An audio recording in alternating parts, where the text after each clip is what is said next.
Hakikattır bu sözlerim. Güzel seni çok özledim. 3 ay oldu yol gözlerim. Hakikattır bu sözlerim.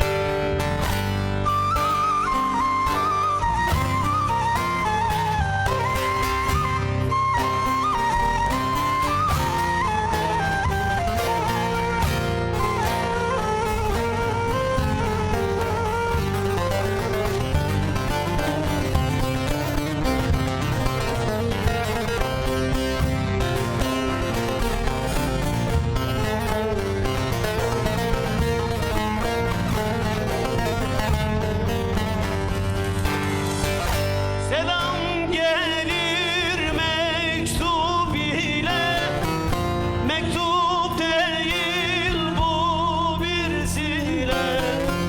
Seversen beni dinle, güzel seni çok özledim.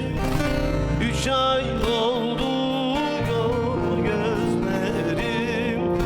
Hakikattır bu sözlerim. Güzel seni çok özledim. 3 ay oldu yol gözlerim. Hakikattır bu sözlerim.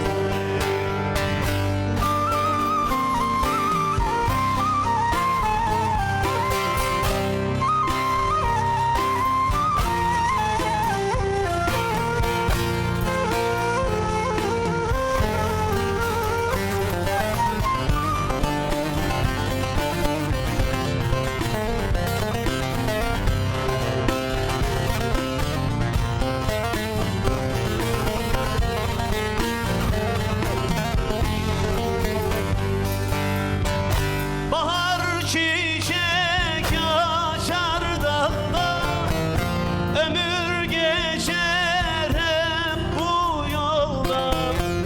Benim gönlüm değil mazda, güzel seni çok özledim. 3 ay oldu yol gözlerim. Hakikattır bu sözlerim. Güzel seni çok özledim. 3 ay oldu yol gözlerim. Hakikattır